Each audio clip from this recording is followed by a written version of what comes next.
नमस्कार दोस्तों, मेरे YouTube चैनल पे आप सबका स्वागत है।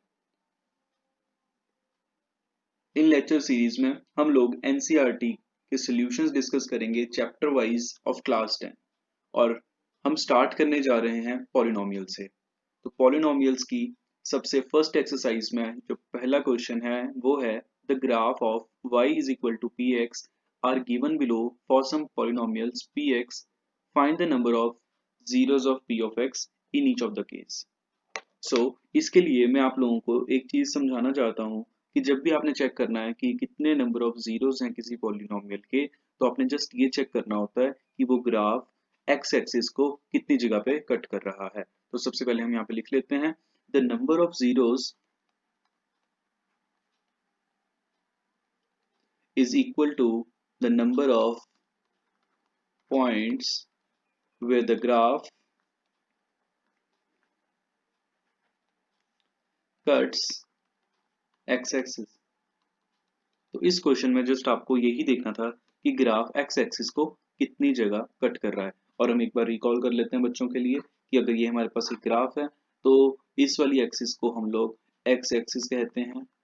इसको हम एक्स से रिप्रेजेंट करते हैं, इसको एक्स डैश है, और जो ये वाली एक्सिस है इसको हम लोग वाई एक्सिस से रिप्रेजेंट करते हैं, जहाँ पे ये पॉजिटिव वाई के पॉइंट्स आते हैं, यहाँ पे नेगेटिव पॉइंट्स के वाई के आते हैं, और ये हमारे पास ओरिजिन है। अब देखते हैं हमारा ये वाला क्वेश्चन। तो सबसे पहले देखिए जो हमारा फर्स्ट ग्राफ है वो क्या एक्स एक्सिस को कहीं पे कट कर रहा है? कहीं पे भी नहीं कट कर रहा। तो this graph has no zero. चलिए सेकंड क्वेश्चन पे आते हैं। इस क्वेश्चन में अब देखिए ग्राफ एक्स एक्सिस को कितनी जगह पे कट कर रहा है। ये हमारी पूरी एक्स एक्सिस है, हम देख सकते हैं ये सिर्फ एक पॉइंट पे ही कट कर रहा है एक्स एक्सिस को। So this graph has only 1 0। ऐसे ही सेम अब हम थर्ड क्वेश्चन में देखते हैं। ये ग्राफ हमारा एक्स एक्सिस को कितनी जगह पे कट कर रहा है, आप यहाँ से काउंट कर सकते हैं, 1 2 और 3। इस ग्राफ के कितने जीरोस होंगे? 3 जीरोस। ठीक है। ऐसे अब हम फोर्थ क्वेश्चन में भी देखते हैं। इस ग्राफ को ऑब्जर्व करिए, ये ग्राफ एक्स एक्सिस को कितनी जगह कट कर रहा है? 2 जगह। इसके कितने जीरोस होंगे? 2 जीरोस। सिमिलरली फिफ्थ क्वेश्चन में अगर अब हम आते हैं तो देखिए ये होगी 1 0, ये होगी सेकंड जीरो, ये होगी हमारे पास थर्ड जीरो, ये हमारे पास होगी फोर्थ जीरो। इस ग्राफ के टोटल हमारे पास कितने जीरोस आ गए? 4 जीरोस। एंड लास्ट पार्ट जो है इसका, इसमें हम काउंट करते हैं हमारे पास कितने जीरोस हैं। देखिए ये फर्स्ट जीरो हो गई, ये सेकंड जीरो, ये थर्ड जीरो। टोटल इसके कितने जीरोस आ गए? 3 जीरोस। आई होप ये वाला क्वेश्चन जो फर्स्ट एक्सरसाइज में गिवन था ये आपको समझ आ गया हो। एक्सरसाइज 2.2 में सबसे फर्स्ट क्वेश्चन है find a quadratic polynomial each with the given number as a sum and product of zero respectively. तो हमें गिवन होगा और हमने एक क्वाड्रेटिक पॉलिनोमियल फाइंड आउट करना है। तो बच्चों क्वाड्रेटिक पॉलिनोमियल का मतलब होता है वो पॉलिनोमियल जिसकी डिग्री हमारे पास क्या हो? 2 हो। तो हम लोग देखते हैं कैसे हम लोगों ने फाइंड आउट करना है। तो फर्स्ट पार्ट इज 1/4 -1। तो इसका मतलब ये सम ऑफ रूट्स हमें दे रखा है 1/4 और प्रोडक्ट ऑफ रूट्स हमें दे रखा है -1, या आप कह सकते हैं प्रोडक्ट ऑफ जीरोस भी कह सकते हैं। तो अब देखिए हम लोगों को पता है कि अगर हमारे पास कोई भी पॉलिनोमियल हो तो क्वाड्रेटिक पॉलिनोमियल है क्योंकि हमारे पास, तो इसके पास कितने जीरोस होंगे? 2 जीरोस होंगे। तो मैं इसके जीरोस को नाम दे देता हूँ अल्फा और बीटा। सबसे पहले मैंने जीरोस को नाम दे दिया अल्फा और बीटा। और पॉलिनोमियल बच्चों आपने याद रखना है कैसे, जैसे हम लोग सम ऑफ रूट्स और प्रोडक्ट ऑफ रूट्स का फॉर्मूला ड्राइव करते हैं वैसे बनता है। आप लोग इसको याद भी कर सकते हैं, क्वेश्चन सॉल्व करने के लिए सीधे अप्लाई करिए और आपके पास आंसर आ जाएगा। तो हमारे पास पॉलिनोमियल जो मिलेगा यहाँ पे बेसिकली क्वाड्रेटिक पॉलिनोमियल मिलेगा जिसकी डिग्री 2 होगी। तो हमारे पास बनेगा X square minus the sum of roots. Sum मैं यहाँ पे लिख देता हूँ sum of roots into X होता है, और यहाँ पे देखो उल्टा साइन चलेगा, यहाँ प्लस यहाँ माइनस, फिर यहाँ पे अगेन प्लस आएगा, plus the product of roots, plus the product of roots. हमारे पास क्या आ जाएगा? Required quadratic polynomial. तो आप देखिए आपको क्वेश्चन में गिवन है सम ऑफ रूट्स, जो पहली चीज गिवन है वो सम ऑफ रूट्स है, जो दूसरी चीज गिवन है प्रोडक्ट ऑफ। यहाँ पे उसने रिस्पेक्टिवली लिखा है ना, इसका मतलब जो सम है वो पहले से डिनोट होगा, जो दूसरी प्रोडक्ट से गिवन है वो दूसरी वैल्यू होगी। तो आपने जस्ट यहाँ पे पुट कर देनी है वैल्यू। तो आपके पास यहाँ पे क्या आ जाएगा? X square minus sum of roots की वैल्यू 1/4 गिवन है आपको, into x plus the product of roots. Product of roots क्या है? -1। तो अब आप इसको जस्ट सॉल्व आउट कर लीजिए, चाहे एलसीएम ले लीजिए, और आपके पास बन जाएगा 4x square minus x minus 4। तो ये आपके पास क्या आ गई? Required quadratic polynomial. ऐसे अब हम लोग और क्वेश्चंस भी सॉल्व आउट कर लेते हैं फटाफट से। So the second part was √2, 1/3। अब देखिए इसको भी सॉल्व करने का सेम तरीका है। आप क्या करिए, x² minus the sum of roots, जो आपको क्या दे रखा है √2x, ठीक है, और plus the product of roots, जो कि आपके पास क्या है +1/3। तो जस्ट आपने ये वाला फॉर्मूला बच्चों याद रखना है, जहां पे आपको क्वाड्रेटिक पॉलिनोमियल फाइंड आउट करने के लिए कहा गया है, आप ये फॉर्मूला फिट कर दीजिए और आपके पास आंसर विद इन 1 मिनट आ जाएगा आपके पास। अब आप इसको भी थोड़ा सा सिंप्लीफाई कर सकते हैं। सिंप्लीफिकेशन आप कैसे करिए, 3 एलसीएम ले लीजिए तो आ जाएगा 3x² minus 3 √2x plus 1। So this is a required polynomial. अब थर्ड पार्ट में देखिए हमें गिवन है 0, √5।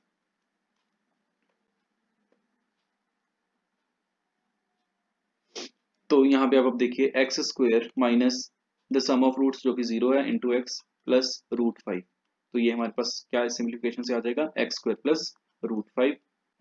तो ये हमारे पास क्वाड्रेटिक पॉलिनोमियल मिल गया है। अब अगले पार्ट पे चलते हैं। अगले पार्ट पे हमें गिवन है 1, 1, सो 1, 1, सो this is very easy again, x² minus 1 into x plus 1, so that is x² minus x plus 1। तो ये हमारे पास क्वाड्रेटिक पॉलिनोमियल आ गया, ठीक है। फिफ्थ पार्ट पे चलते हैं। फिफ्थ पार्ट पे हमें गिवन है -1/4, 1/4।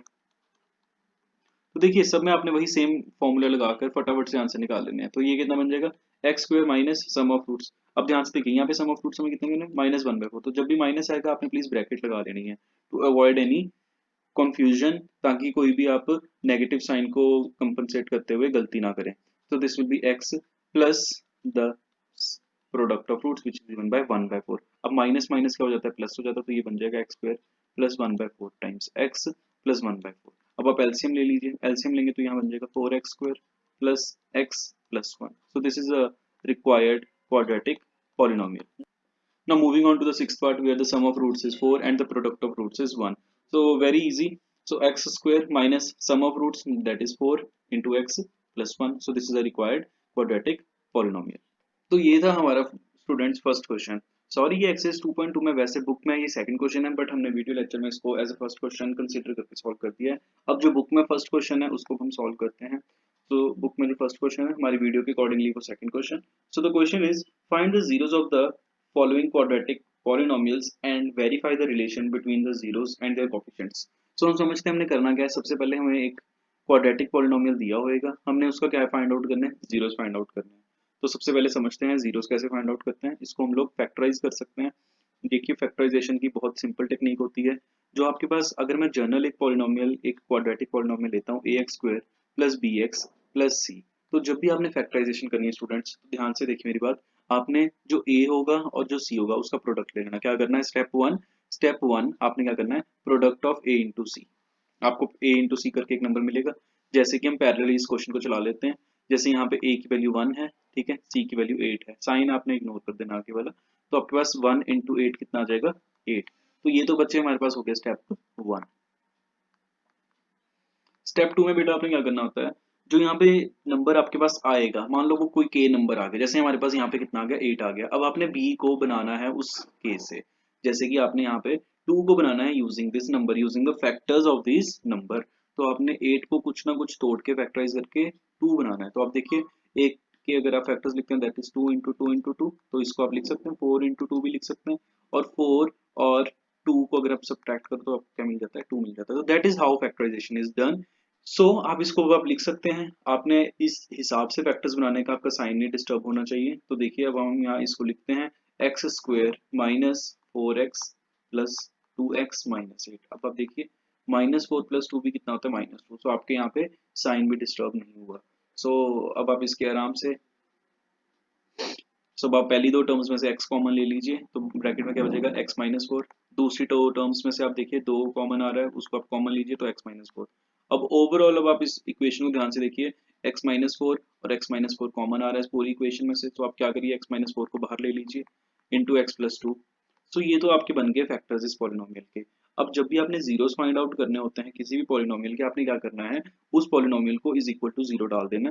अब आपने चेक कर लेना कि अगर दो नंबर्स का प्रोडक्ट 0 है, मैं कह रहा हूँ दो नंबर का प्रोडक्ट 0 है, इसका मतलब या तो पहला नंबर 0 होगा या दूसरा नंबर 0 होगा। तो यही आपने अप्रोच यहाँ पे लगा लेनी है। तो यहाँ पे अगर मैं बोल रहा हूँ x minus four into x plus two is equal to zero, it means either या तो x माइनस फोर जीरो होगा या x प्लस टू जीरो होगा। अगर x माइनस फोर जीरो है तो x कितना आ जाएगा, फोर आ जाएगा। अगर x प्लस टू जीरो तो x कितना आ जाएगा, माइनस टू आ जाएगा।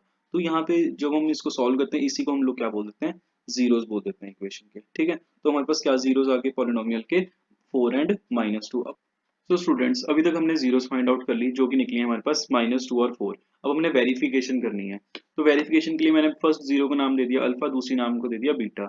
अब बच्चों आप लोगों ने ये फॉर्मूला याद रखना है कि सम ऑफ रूट्स क्या होता है, minus the coefficient of x divided by the coefficient of x square. ऐसे ही प्रोडक्ट ऑफ रूट्स क्या होता है, constant term divide by the coefficient of x square. और बच्चों याद रखिए अभी जो हमने इक्वेशन सॉल्व करी है वो क्या थी, x square minus that is two x minus eight.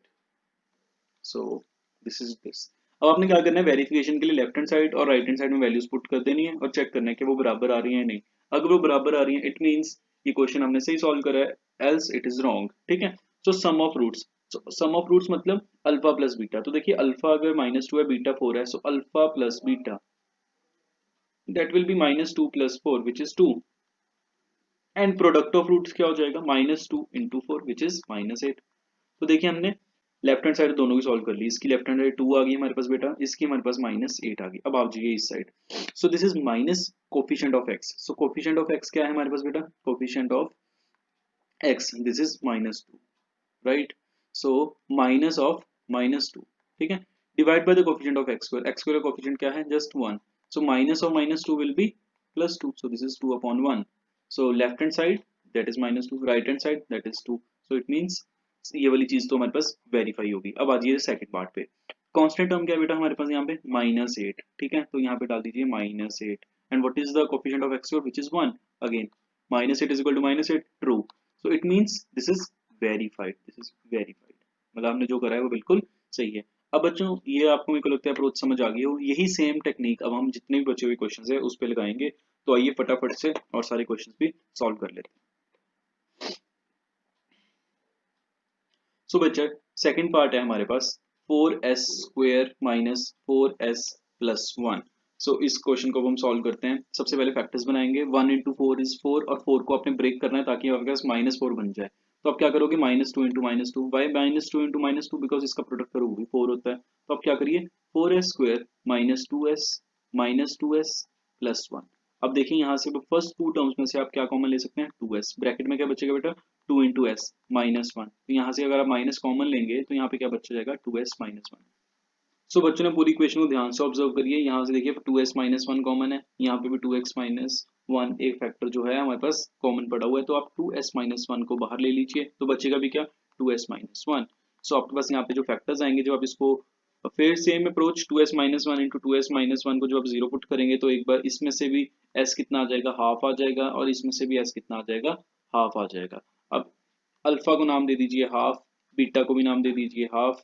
Some of roots क्या हो जाएगा, alpha plus beta that is half plus half, half plus half is one. ऐसी product of roots half into half which is one by four. तो ये तो आपने निकाली है, रूट्स निकाली है। अब आपने वेरिफिकेशन करनी है, तो वेरिफिकेशन सेम स्टेप से सम ऑफ रूट्स क्या होना चाहिए, minus the coefficient of x square. तो यहाँ पे मतलब या एस का हम यहाँ पे बात करेंगे। सो आपके पास जो इक्वेशन थी बेटा वो क्या थी, four s square minus four S plus one. So sum of roots must be equal to minus the coefficient of s divided by the divide by the coefficient of s square। तो यहाँ पे सम of roots कितना आया था बेटा हमारे पास, one आया था। ऐसे ही minus the coefficient of s क्या, माइनस फोर, ठीक है। And divide by the coefficient of s square जो कि यहाँ पे फोर है। तो minus of minus four is four divide by four which is one. So ये तो वेरीफाई हो गया। ऐसे ही अब आप प्रोडक्ट ऑफ रूट्स करेंगे तो प्रोडक्ट ऑफ रूट्स यहाँ पे आपके पास क्या निकला है, one by four which must be equal to the constant term. यहाँ पे हमारे पास कांस्टेंट टर्म क्या है बेटा, वन है, divided by the coefficient of s square that is four. So hence it is verified. Third question हमारे पास क्या है बच्चे, six x square minus three minus seven x. तो जब भी आपने बेटा ऐसा क्वेश्चन को सॉल्व करना है तो सबसे पहले आप इसको क्वाड्रेटिक इक्वेशन की शक्ल में बदलेंगे। सबसे पहले आप लोग लिखेंगे एक्स स्क्वायर का फैक्टर, फिर आप लिखेंगे एक्स का फैक्टर जो होगा that is minus seven x minus three. अब आपने फैक्टर्स बनाने हैं, 6 और 3 को स्प्लिट करना है ताकि आपके पास -7 बन जाए। सो this is again very simple, this is -9x + 2x - 3, right. तो अब आप इसमें से देखिए फर्स्ट टू फैक्टर्स में से आप कॉमन ले सकते हैं, 3x कॉमन ले सकते हैं बेटा। 3x जब आप कॉमन लेंगे तो ब्रैकेट में क्या बचेगा, 2x एंड -3। अगेन यहाँ से आप +1 कॉमन ले लीजिए, 2x - 3। ओवरऑल आपके पास कौन से फैक्टर्स कॉमन आ जाएंगे, 2x - 3 एंड 3x + 1। सो जब आपने रूट्स की बात करनी है यहाँ पे बेटा, रूट्स की अगर आप बात करेंगे तो रूट्स आपने क्या, इन दोनों को एक एक बार 0 पुट कर दीजिए। 2x - 3 को जब आप 0 पुट करेंगे तो आपके पास x क्या आ जाएगा बेटा, 3/2। एंड जब आप 3x + 1 को 0 पुट करेंगे so you will be getting x is equals to -1/3। so these are the two roots of the equation। जब आप sum of roots की आप यहाँ पे बात करिए, sum of roots, so the sum of roots is 3/2 -1/3। so जब आप 3/2 -1/3 जब आप करेंगे so this comes out to be 7/6। कैसे आते हैं, अब आप जस्ट एलसीएम ले लीजिए, this will be 6, 2 3 6, 3 3 9 and again 3 2 6, so this will be 7/6, right। again the product of roots, so this will be 3/2 into -1/3, so 3 and 3 gets cancelled out, so you are left with -1/2। अब आपके पास equation क्या थी, 6x² - 7x - 3 and sum of roots आपके पास कितना था, 7/6, product of roots -1/2 and sum of roots का बेटा formula क्या होता है, minus the coefficient of x, so this will be minus of -7 and divide by the coefficient of x² which is 6, so this comes out to be 7/6 और आपने sum of roots 7/6 निकाल रखा है ऑलरेडी। ऐसे वो प्रोडक्ट ऑफ रूट्स का देखिए बेटा फॉर्मूला क्या होता है हमारे पास, ये अगर हमारे पास यही इक्वेशन है तो प्रोडक्ट ऑफ रूट्स के लिए आप लोग क्या करते हैं, the constant term which is -3 divided by the coefficient of x², that is 6, so this will be again -1/2 and hence it is verified। so the fourth question is 4u² + 8u। अब आप इस दोनों फैक्टर्स में से 4 और u को common ले लीजिए तो आपके पास ब्रैकेट में क्या बचेगा, यहाँ पे u आ जाएगा, यहाँ पे 8 आ जाएगा। अब जो आपने इसके रूट्स फाइंड आउट करने हैं तो टर्न बाय टर्न इनको 0 पुट कर दीजिए, तो 4 तो कभी 0 हो नहीं सकता, सो इधर u इज 0 तो मतलब u की वैल्यू कितनी आ गई 0, या ये चीज 0 हो जाएगी, u + 2 0, तो यहाँ से u कितना आ जाएगा, -2 आ जाएगा बेटा। तो आपके पास दो रूट्स आ गई, एक रूट आ गई अल्फा जिसको हम 0 नाम दे देते हैं और जो -2 है उसको हम बीटा नाम दे देते हैं। सम ऑफ रूट्स बेटा कितना है, 0 - 2 कितना होता है 2, और प्रोडक्ट ऑफ रूट्स कितना है, 0 × something is 0। Now what is the product of roots, अब हम वेरिफिकेशन कर लेते हैं, that is the constant term. अब यहाँ पे कांस्टेंट टर्म क्या है, 0, so 0 upon something is again 0, so हमारे पास here it is plus. So sum of roots की जब हम यहाँ पे बात करेंगे तो this will be the coefficient of u, and what is the coefficient of u here, it is 8 and divided by the coefficient of u² which is 4, और साथ में हमारे पास यहाँ पे नेगेटिव साइन होता है, so on cancelling you will be getting -2 और यही तो हमने निकाला था, so it means this is also correct। so moving on to the fifth part, so the fifth part is t² - 15। so बच्चों को पता होता है कि a² - b² का फॉर्मूला क्या होता है, a + b into a minus b. तो जब भी आपको मैथ्स में ऐसे दो टर्म्स दिखेंगे आपने जस्ट ये वाला फॉर्मूला अप्लाई करने की कोशिश करनी है। अब आपको पता है 15 किसी का परफेक्ट स्क्वायर नहीं है, so what you will do here is smart work, आप क्या करेंगे, इसको आप √15 लिख के उसका स्क्वायर कर लेंगे। अब आपको ये फील देगा a² - b² की, so this will be a + b into a minus b, right. अब आप इसको दोनों फैक्टर्स को टर्न बाय टर्न 0 पुट कर दीजिए, आपके पास एक बार यहाँ से वैल्यू आ जाएगी -√15 और दूसरी वैल्यू को जब आप पुट करेंगे तो आ जाएगी आपके पास √15। ऐसे जब आप सम ऑफ रूट्स की बात करिए यहाँ पे तो वो कितना हो जाएगा 0, सम ऑफ रूट्स विल बी, इन दोनों को आप ऐड कर दीजिए, दिस विल बी 0 एंड अगर आप इसका प्रोडक्ट करेंगे सो √15 × √15 तो 15 होते हैं, साथ में एक नेगेटिव का साइन है, सो दिस विल बी -15। तो अब आप वेरिफिकेशन कर लीजिए sum of roots, so the coefficient of t यहाँ पे क्या है 0, 0/1 is 0, hence this thing is true. जब आप प्रोडक्ट ऑफ रूट्स की बात करेंगे constant term, what is your constant term, -15 divide by the coefficient of t² which is 1, again this is -15, so hence it is verified। so moving on to the last question, the last question was 3x² - x - 4। so again very easy question this is। अब आपने 4 × 3 that is 12 के factors बनाने की आपके पास 1 आ जाए तो obviously 4 × 3 ही होता है, और करना क्या है आपने -1 लेकर आना है, तो -1 अब आप कैसे लेकर आएंगे, -4 + 3 बिकॉज वही हमारे पास -1 देता है, so this will be 3x² - 4x + 3x - 4। सो अब आप इसमें से दोनों फैक्टर्स में से x कॉमन ले लीजिए, so this will be 3x minus 4। दूसरे में आप +1 कॉमन ले लीजिए, so this will be 3x minus 4। So overall this will be 3x minus 4 into x plus 1। So when you will find the roots, roots का आपका क्या मतलब है, पहले आप 3x माइनस 4 को 0 पुट कर दीजिए, वहां से आपके पास x क्या आ जाएगा 4/3। ऐसे जब आप दूसरे फैक्टर को 0 पुट कर देंगे तो आपके पास क्या आ जाएगा, so if x plus 1 is 0 so it implies x is equal to -1। So it, अब आप देखिए sum of roots, sum of roots, so this will be 4/3 plus of -1. Just take out the LCM, so this will be 4 minus 3/3, so this will be 1/3. Similarly, product of roots, this will be 4/3 multiplied by -1, so this will be nothing but -4/3, right? अब आप इसको verify भी कर सकते हैं। सो बेटा हमने अभी कैलकुलेट कर लिया है कि सम ऑफ रूट्स हमारे पास क्या आ गया है 1/3 और प्रोडक्ट ऑफ रूट क्या आ गया -4/3, और हमारे पास इक्वेशन क्या थी 3x² माइनस x माइनस 4। तो जब आप देखिए सम ऑफ रूट्स करते हैं so it is minus the coefficient of x, so minus the coefficient of x, so what is the coefficient of x, that is -1, divide by the coefficient of x square which is 3, so minus of minus is plus, so this will be 1/3, और आपने sum of roots निकाला ही 1/3 था, so it means this thing is verified. Now come to the product of roots, so that is the constant term, so यहाँ पे constant term क्या है -4 divide by the coefficient of x square, that is 3, so -4/3, so again this is -4/3. So that was all about exercise 2.2 from NCERT. In the upcoming video lectures we will be discussing next exercise from the NCERT, and if you are having any doubts or queries you can comment in the comment box. I'll be helping out you there. So thanks for watching the video.